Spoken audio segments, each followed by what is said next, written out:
a life you two must have together, Jean. What a crazy life. Yeah, a crazy life. A real crazy life.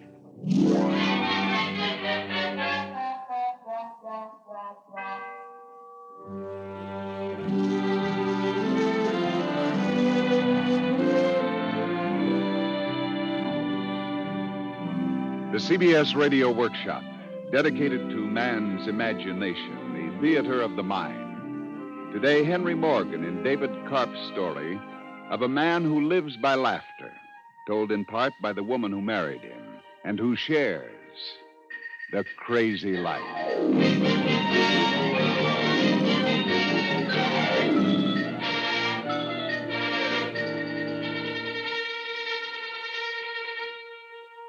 Dear Pop, I'm writing this letter in my mind because they won't let me out of bed. I suppose you know from all the prayers Mom's made that I was going to have a baby. It's a baby girl. She came just a half hour ago. We're calling her Amanda. I think she looks beautiful. I'm so glad for you that it was a girl. Yes, I wanted a girl. Girls are nicer than boys. Easier to train. And you know the old saying, a son's a son until he gets a wife. A daughter's a daughter the rest of her life. That was Mrs. Barnowitz. She has the bed next to mine. She had a boy yesterday. It was her third. I may as well tell you I'm in a ward at the hospital. It isn't so bad, really, except that one poor girl's baby died and she cries all the time. I wish I weren't here, but we can't help it. Henny hasn't done well the past few years. I know he's tried, but... what I mean, I'm not in a ward because I want to be. Why don't you try to sleep, dear? I can't. Did you know it was snowing? No, I didn't. Beautiful.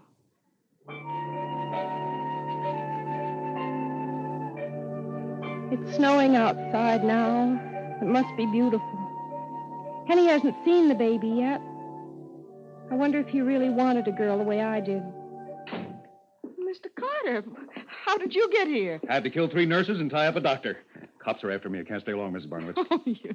Well, happy Mother's Day, Jean. Hello, Henny. Did they let you see the baby? I've seen 100 babies. None of them seem to recognize me. The girl, huh? Mm-hmm. What a production. 9 months and all you can come up with is a female midget. It takes an elephant 3 years. Yeah. Yeah, you don't let all the clean linen go to your head. I still make the jokes around here, you know. Sorry, lost my control for a minute. Check. Watch yourself at all times. Hey, I brought you something. Nourishment. A feast. A rare Oriental delicacy. Henny, I can't eat peanut brittle. Peanut brittle. Here now, Mrs. Barnowitz, let's keep ourselves under control. Look, Jean, I smuggled this in. I got it at great personal expense from a smuggler down the block. Smuggle it out. Mrs. Barnowitz?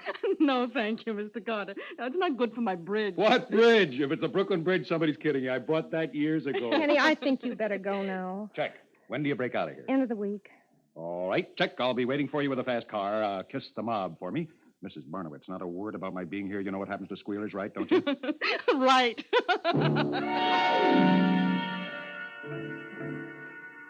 It's like Henny to make a joke of the baby's being born. What I'm trying to say is that I'm coming back home. I'm leaving Henny for good. It wasn't right, not even from the first date. It was snowing then, too, and I ran all the way home from the theater. Do you remember how I cried when I told you he'd run up to the stage during the amateur contest and imitated horrible things? People laughed while he imitated things like a chicken running away from a farmer, flapping his hands and squawking and rolling his eyes and making perfectly awful sounds. And then he pretended he was on a desert dying of thirst and crept along that filthy stage on his hands and knees and licked it. And then he was a subway train and a whole crowd of people, and he was a wheel, and he was a piece of gum stuck to a man's shoe. I thought I would die of shame. All the people were laughing, and I couldn't stand it. I got up and I ran out.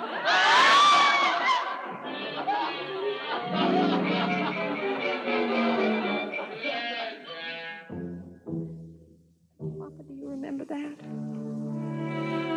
Maybe it wasn't so horrible after all. I was younger then, and I thought it was the worst thing that had ever happened to me. those days, all I thought about was my dignity. But I'll never forget that night. I'll never forget it as long as I live. Funny, it snowed, too, the night I saw Henny home on furlough from the Army. It was just like Henny to be in the middle of a crowd, and the crowd was watching Henny.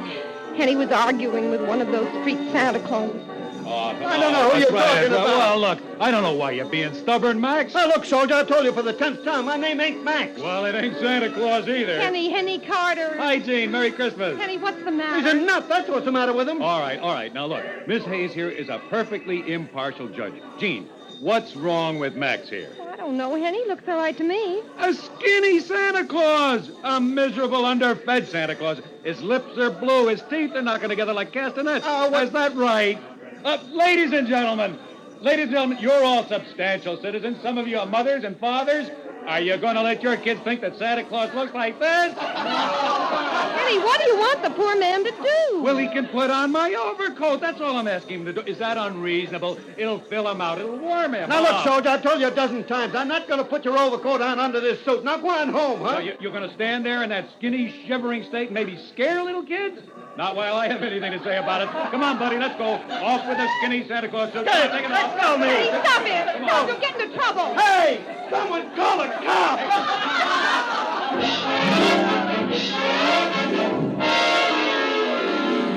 A policeman did come, and we finally had to run for it.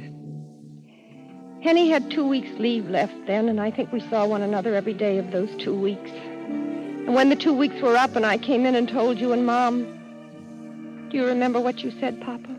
Do you remember? For Pete's sake, why did you marry the goof? That's a terrible thing to say, Harry. I love him, Papa. Well, I didn't know there was any insanity in our family before Now, this. that's enough of that, Harry. Jean, Henny is going to make you a wonderful husband. He's kind and generous and thoughtful, and he loves you very much. Henny is going to be a good husband. You wait and see. A good husband. It's going to be hard to tell Henny that I'm leaving him. Very hard. He's been able to find something funny in almost everything else, everything we ever did. Even something as ordinary as riding on a bus. Have your fare ready. Step to the rear, please. Plenty of room. You know, Gene, I've been thinking. Look at all of these people just sitting here on the bus. They're not improving their minds. They're not getting anything at all out of the ride. What are you supposed to get out of a bus ride? Well, you're supposed to get something out of life all the time, honey. They're living their lives right now, right here, and they're not getting anything out of it. Ladies and gentlemen, Henny, for heaven's sake, sit down. what are you doing sitting on the bus? What are you getting out of it? Look. Here you are. You're traveling in a marvel of transportation in the largest city of the world on swank Fifth Avenue, and you sit there without oohing and awing. You're not marveling at the things you can see. Come on, let's have an ooh of appreciation for Fifth Avenue. Come on now. All together. Ooh. Oh, come on. Get into the spirit of it. Let's have an awe for the Fifth Avenue Bus Company. All together. Oh. And there's the good old Empire State Building. Let's have a double ooh and an ah for the Empire State Building. All together. Ooh. Ooh. Oh. Henny, you fool, sit down. Let's not forget the man who drives the bus. A big double ah for the driver. Ah!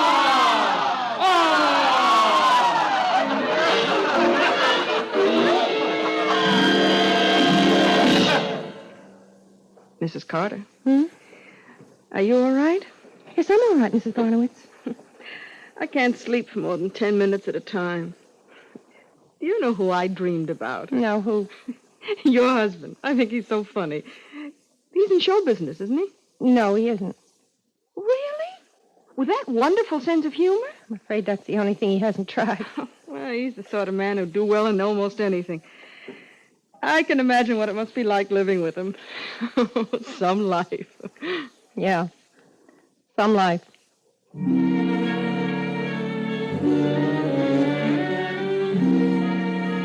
I don't think she could imagine what it was like, Papa. Do you remember the time he worked for a florist? I'll never forget it, the night he brought home a surprise. Henny, is that you? Yeah. Surprise, honey. in heaven's name is that? Flowers! Boy, I had a tough time getting it up the stairs. Want to go through the door? Henny, that'll never get through the door. It's too big. Yeah, well, I guess not. We'll just leave it in the hall for the neighbors to enjoy. Hey, isn't it a beaut, Gene? Must be 2,000 flowers in it. See how it spells out the words in geraniums there. Welcome to the International Pulp Makers Association. Where did you get it? Well, they made it up for a hotel that was counting on getting a convention, but they didn't. What on earth are we going to do with it? Well, the fact of the matter is it's a going away present. Who's going away? I am. That is, I did. Mr. Pappas is crazy about me. You know, he told me, Henny, take anything in the shop tonight. So I picked this. There's no point in taking anything small. Henny, were you fired? Fired? I've never been fired in my life.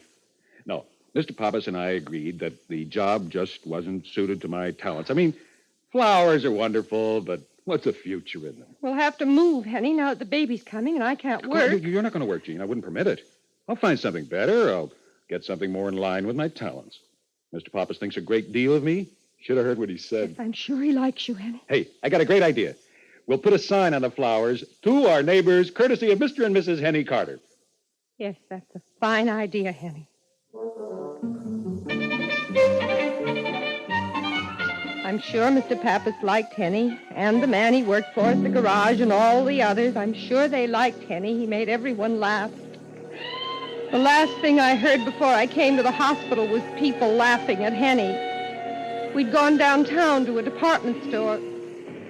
Gene, look, are you sure you won't let me do the shopping? You're not in any condition to fight those crowds in there. There are certain things I'll have to have for the baby before I go to the hospital, and I just can't trust you to buy them by yourself. I don't know why you always... Oh, excuse me.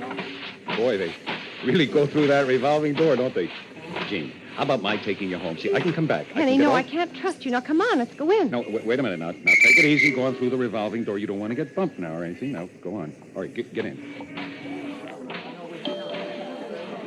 Well, Henny, come on. Don't stop in the door. It's stuck. What'd you say? The door's stuck. Won't move. Well, try moving back. Well, it doesn't go the other way either. Oh, now, Henny, stop it. If this is a joke. It's not a joke. I'm stuck. Gene, you got to get me out of here. It won't budge. I'll go tell someone. Wait a minute. Excuse me. Could you help me? Sorry, madam, I have a customer. No, you don't understand. My husband... Oh, for Pete's sake. Excuse me. This is an emergency. Yes, madam. My husband's stuck in the revolving door in the front of the store, and it won't move. Well, come with me. I'll get hold of the manager.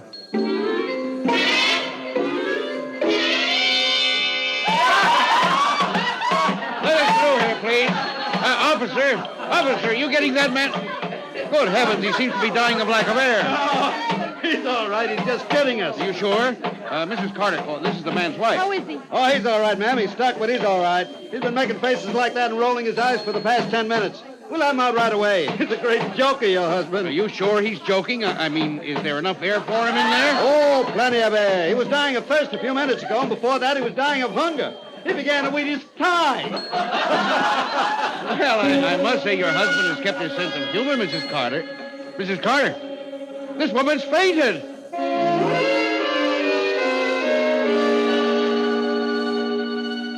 And that was the last thing I heard before the baby was born. The sound of people laughing at Henny. As I stood there and watched him, I somehow began to feel like a fool. And I decided then to leave him. Maybe you won't understand why I'm doing this, Papa. And maybe I can't really explain it except to say that it just wasn't funny anymore. Not funny at all.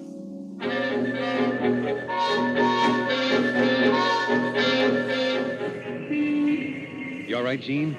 Boy, I'm sure glad you're out of there. Can I hold the baby? No, I'll carry her, Henny. She awake? Hey, Mandy. Mandy, you know you're all paid for? Courtesy of the city of New York. Well, I'll write to Mayor Wagner and thank him. Do it tonight. Hey, we ought to get a cab. Taxi! Now be careful getting in. Careful. Now, be careful. Yeah.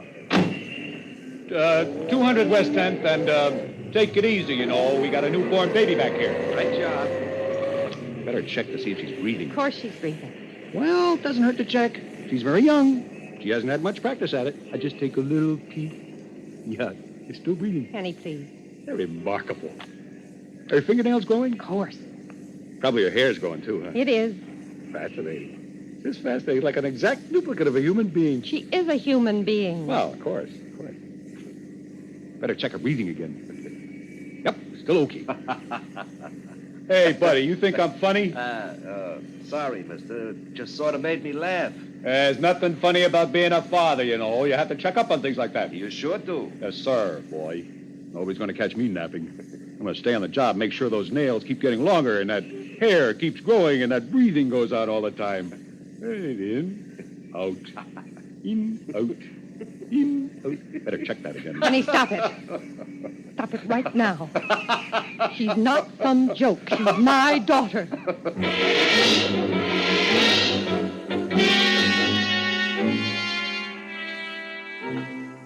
Now, just keep your eyes closed until I open the door. I have a surprise for you. You close your eyes, please. Henny, I'm exhausted from that climb. I'm opening it. I'm opening it. Eyes closed. Step in. That's it. Okay, you can look. Henny, where did all this come from? Hey, Mandy, open your eyes. Take a look. Where did all this come from? Well, I don't know where the crib and the playpen and the bassinet and all those baby clothes came from, but the flowers came from Mr. Pappas. The champagne came from France. I borrowed the champagne buckets and the champagne glasses from the restaurant down. You know, there's no sense buying those things. We hardly use them. Where'd you get the money for all this? Well, some of it your mother bought and some of it I bought. Yes, I can guess the things that you bought with her money. With American money. Hey, I woke her up. Surprise, Mandy. Surprise. Gene, what's the matter? What's the matter, honey? Gee, both you girls are crying now. What are you both crying about? Don't you like everything? Oh, Gene, I know what I'll do. I'll cheer you up. I'll do that French waiter routine. Remember that time in the restaurant over on Broadway where they really thought I was French? Remember how I started ordering? Asseyez-vous, madame. Est-ce que vous voulez le champagne? Voulez-vous le cake? Henny! Henny, I'm leaving you. What'd you say, honey? I'm taking the baby and I'm going to Evanston to live with my mother. It just hasn't worked out with us, Henny. It didn't matter so much when there was just the two of us. But there's a baby now, and that makes a great difference. You understand what I'm saying? I catch all the words, but I don't know if I understand what you're saying. You will after I'm gone. There's just one trouble now that you've spent all the money that my mother gave you. I haven't any money for fare. I'll have to wire Mom for some. When do you want to go? As soon as I get the money. It's no use, Henny. You won't ever change, and the baby deserves a real father. I tell you what. I'll take an oath that I'll stop drinking and gambling and beating up Saturday nights and maybe even Sunday nights. Henny, I've got to do it. Well, I'm not finished. I'll even give up all those names I see. Marge, Evelyn, Edith, Sally, Gwen, Mary. Did I ever say you were a bad husband that way? Did I? Well, if I don't do all those things, I mean, if I didn't, how could I give them up and improve myself for you? After all, let's face the truth. I'm perfect. Who improves on perfection? I know you're good, Henny, but I want our daughter to have a father she can admire and respect. The money thing, huh? Yeah, well, I've batted pretty low. I met an old army buddy of mine. Well, maybe not a buddy, more like an enemy, but he's mellowed since then. He offered me a job. Oh, not again. Oh, no flowers or old rubber tires. Selling is what this is. Not door-to-door stuff either, Gene. I mean high-class selling with a salary plus. I'm telling you the truth. Yes, I know you are. You'll need a new suit. Oh, no, you'll never change. Never. Couldn't you just stop saying never for a minute? Just for a minute? Look, I'm the kind of person I am. I don't think I'll ever be any different because I don't see what's so terrible about me. From your point of view, you're right. I'm not perfect, honey. I know that. I don't want perfection, Henny. You, know what you want? Yes. And it isn't Henny Carter. Henny, there's no point talking about it. Yeah, you're right. The time comes when talk's got to stop. All right, Gene. I'll get the money for you. And you won't have to wire your mother. Unless you want to light her up for Christmas or something. It's a joke. Yes, I know. Well, it's no joke what I said about getting the money. I'll get it for you. Right now. Henny, where are you going? Going out to get the money for you. It's snowing out. It's all right. Henny? Yeah. Button up your coat. Yes, ma'am.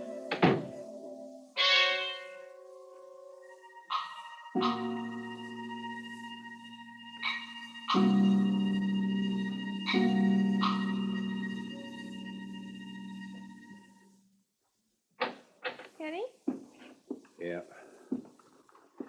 It's me, honey. Well, where have you been? You've been gone nearly 4 hours. Oh, boy, I'm tired.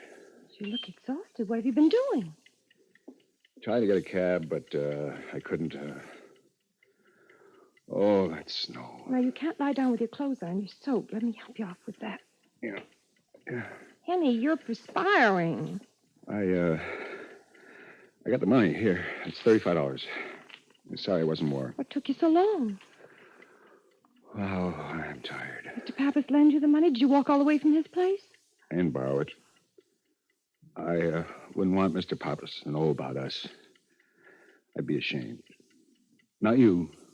Be ashamed of myself. Such a flop. Excuse me, Jane. I think I'm going to pass out. Henny, what's wrong? What happened? Where did you get the money? Good fare. He's met a leprechaun named Cassidy. Cassidy? Henny, I got to sleep, Jane, please. where did you get the money if you didn't borrow it? Pocket. Coat pocket. Where, in your jacket? Yeah, jacket someplace. What's this? Crown and Cassidy, is that it? Mm-hmm. 500cc type A donor Henny card. Fee $35. Henny? Henny? Hmm? Did you sell your blood? Yeah. Whole gallon, seems like. Was it because your friends wouldn't lend you the money? Hmm? I said, was it because your friends wouldn't lend you the money that you had to sell your blood? No. Need friends. I need them. Everybody needs friends, but who needs blood? Only good for cutting yourself when you shave, huh? Excuse me, I'm dead. I'm just dead. Henny. You're a good man, Henny. You're good. I suppose we've got to live our lives the only way we know how. And your way isn't a bad way, Henny. And for you, it's the only way. A crazy life. But what life isn't? Mandy and I will go the whole way. Henny, can you hear me? Never mind. We've got lots of time now. Thank you, Henry. Thank you for the crazy life.